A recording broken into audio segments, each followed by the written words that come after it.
दिलचस्प बात यह है कि चीन दुनिया में सबसे ज्यादा शहद का निर्यात करता है, हालांकि इसके मिलावटी होने की संभावना बहुत ज्यादा होती है। वर्ष 2006 तक शहद में मिलावट इतने बड़े पैमाने पर नहीं हो रहा था।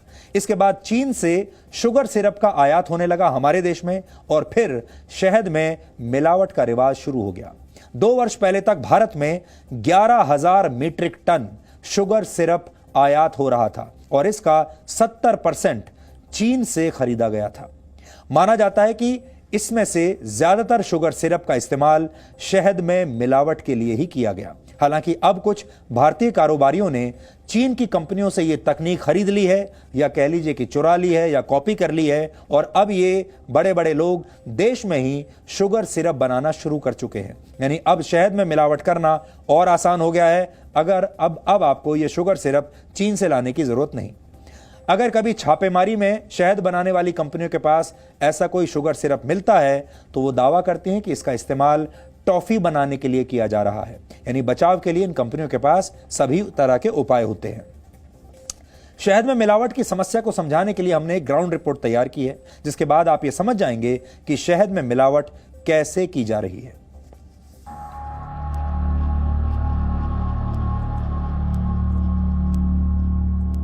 क्या आपके शहद में चीनी है?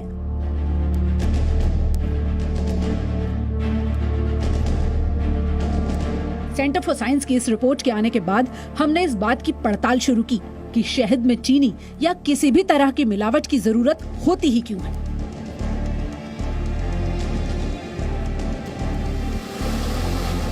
इसके लिए सबसे पहले सबसे जरूरी था ये समझना कि शुद्ध शहद होता क्या है। तो आपको सीधे वहीं लिए चलते हैं जहां मधुमक्खियों का परिवार शहद बना रहा है। जी, ये जो नजर आ रही हैं मधुमक्खियां, क्या यही शहद बनने की प्रक्रिया है और कैसे ये होती है? जी मैडम, ये जो आप देख रहे हैं इसको ब्रूड चैम्बर बोलते हैं जी। और इसके अंदर नीचे 10 फ्रेम होते हैं जी। ये इस तरह के 10 फ्रेम है और इसमें ये जो आप देख रहे हैं ये इसका ब्रूड है, इसमें इनका बच्चा है और इसके अंदर ये ऊपर वाला हिस्सा है, ये इनके खाने के लिए हनी होता है। अच्छा। लेकिन हम इससे हनी नहीं निकालते, इससे हनी एक्सट्रैक्ट नहीं करते हैं जी। क्योंकि ये इनके बच्चे के खाने पीने के लिए है। तो ये एक परिवार के रहने की ये जगह एक परिवार के लिए है और इसके बीच में एक हम ये क्यून एक्सक्लूडर लगा देते हैं, जिससे केवल वर्कर भी तो, कमेरी मक्खी तो ऊपर आ सकती है, मधुमक्खी ऊपर आ सकती है, लेकिन क्यून ऊपर नहीं आती है। अच्छा। तो नीचे ब्रीडिंग होने का काम नीचे होता रहेगा और ऊपर से सेपरेटली हम हनी निकाल सकते हैं। तो ये आप सुपर देख रहे हैं इनके, ये नीचे ब्रूड चैम्बर है, ये हनी चैम्बर है। तो जो हनी चैम्बर है उसमें से सुपर में से हमें हनी निकालना चाहिए और ज्यादातर बीकीपर सुपर से ही हनी निकालते हैं, सील्ड हनी। मतलब साफ है कि शुद्ध शहद में किसी भी तरह की मिलावट की जरूरत नहीं होती। लेकिन शुद्ध शहद की कीमत 500 से 1000 रुपए प्रति किलो या इससे ज्यादा भी हो सकती है। शहद को सस्ता करने के लिए उसकी मात्रा बढ़ानी जरूरी है और ये काम मिलावट करके ही किया जा सकता है। इसीलिए शहद में चीनी, गुड़, चावल का सिरप, मक्के का सिरप या पूरी तरह केमिकल से बना हुआ सिरप मिलाकर भी इसे बेचा जाता है। इस आशंका से भी इनकार नहीं किया जा सकता कि आप जो शहद बाजार से खरीद कर लाए हैं उसमें शहद की मात्रा केवल 10% हो, बाकी सब मिलावटी हो। शुद्ध शहद अपने आप में किसी दवा से कम नहीं है। लोग शहद का प्रयोग वजन घटाने, इम्यूनिटी बढ़ाने, डायबिटीज जैसी कई बीमारियों से बचने के लिए करते हैं। लेकिन अगर शहद में मिलावट कर दी जाए तो जिन बीमारियों से बचने के लिए आप शहद खा रहे हैं वही शहद आपको बीमार कर सकता है। कई जगह तो हनी यूज होता है वुंड हीलिंग के लिए। ट्रेडिशनली बहुत जो मेथड्स ऑफ हीलिंग थे उसमें सर्जरी के बाद उसकी वुंड हीलिंग के लिए यूज होता है। और नॉट ओनली के भाई उनको जो वैल्यूएबल चीजें हैं, जो उसकी बेनिफिट्स है वो नहीं मिल रहे, ऊपर से उनको प्योर शीट शुगर खिलाई जा रही है which can be counter productive. उनका मोटापा, उनकी कैलोरीज, कार्बोहाइड्रेट कैलोरीज भी इंक्रीज हो रही हैं। शुद्ध शहद जो होता है वो स्वादिष्ट तो होता ही है, साथ में पौष्टिक भी होता है। और सदियों से शहद का इस्तेमाल दवा के रूप में किया जाता है आयुर्वेद में शहद को अमृत के समान माना गया है। हालांकि मुनाफा कमाने के लिए कई कंपनियां इस अमृत में अब मिलावट भी कर रही हैं। इस मिलावट को समझने के लिए हम आपके साथ नेशनल बी बोर्ड से मिले कुछ आंकड़े शेयर करना चाहते हैं। पिछले एक वर्ष में देश में 11 करोड़ 50 लाख किलोग्राम शहद का उत्पादन हुआ। इसको आप नोट कर लीजिए, 11 करोड़ 50 लाख किलो शहद बनाया गया। इसमें से लगभग 6 करोड़ 25 लाख किलोग्राम शहद का निर्यात कर दिया गया, यानी बाहर के देशों में भेज दिया गया, लगभग आधा।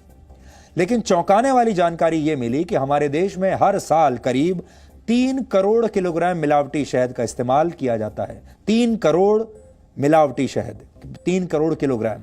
संभव है कि आपने भी इस 3 करोड़ किलोग्राम मिलावटी शहद में से कुछ खरीद लिया होगा और इसे शुद्ध मानकर इसका सेवन भी कर लिया होगा, जबकि ये सिर्फ चीनी का एक सिरप होगा जिसे आप शहद मान रहे थे।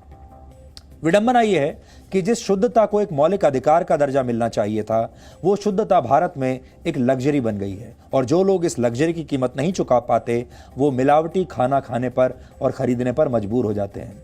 अगर कानून की बात करें तो कानून तो हमारे देश में बहुत हैं।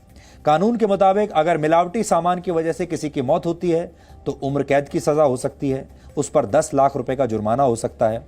मिलावट रोकने के लिए कुछ और कदम भी उठाए जा सकते हैं। FSSAI चाहे तो शहद का न्यूक्लियर मैग्नेटिक रेजोनेंस यानी NMR टेस्ट जरूरी कर सकती है, अनिवार्य कर सकती है। इस समय शहद का एक्सपोर्ट करने के लिए यह टेस्ट अनिवार्य है। अगर आपको किसी दूसरे देश में बेचना है तो देखिए यह भी कितनी बड़ी बात है। दूसरे देश में बेचना है तो NMR टेस्ट करना पड़ेगा और अगर अपने ही देश में बेचना है तो इसकी जरूरत नहीं। शहद बेचने वाली कंपनियों के लिए शहद के स्रोत की जानकारी देना भी अनिवार्य किया जाना चाहिए। अब आपको ऐसे 2 तरीकों के बारे में बताएंगे जिससे आप घर बैठे शहद की शुद्धता का पता लगा सकते हैं। यह आपके सबसे काम की खबर है। इसके लिए आप पानी से भरे एक गिलास में 1 चम्मच शहद डाल दें।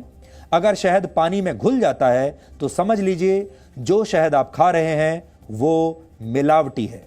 अगर शहद पानी में घुलने की जगह गिलास में नीचे बैठ जाता है तो इसका मतलब है कि यह शहद असली है और शुद्ध है। ये आपके स्क्रीन पर तस्वीर है, इसे आप ध्यान से देख लीजिए। आप आग की मदद से भी असली और मिलावटी शहद की पहचान कर सकते हैं। इसके लिए आप रुई को शहद में डुबोने के बाद उसे आग लगा दें, उसमें आग लगाएं। अगर रुई कुछ सेकंड में जल गई तो इसका मतलब है शहद पूरी तरह से शुद्ध है और अगर शहद मिलावटी होगा तो रुई में देर से आग लगेगी, रुई देर से आग को पकड़ेगी। ये 2 पहचान है जिससे आप पता लगा सकते हैं कि आपका शहद कितना शुद्ध है। लेकिन यह भी सच है कि खाने पीने की ज्यादातर वस्तुओं की जांच आप घर पर नहीं कर सकते क्योंकि यह जांच किसी लैब में ही संभव है। लेकिन आप मिलावटी सामान की शिकायत तो जरूर कर सकते हैं, इसलिए जागरूक हो जाइए। जैसा हमने आपको बताया, इसकी जिम्मेदारी है FSSAI पर और इसके टोल फ्री नंबर आप नोट कर लीजिए 1800-112100। यहां पर आप फोन करके अपनी शिकायत दर्ज करा सकते हैं। आप इस टोल फ्री नंबर पर संपर्क कर सकते हैं और मिलावट से जुड़ी अपनी सारी शिकायतें यहां दर्ज करा सकते हैं। Presenting B News app available on Google Play and App Store. Download it now.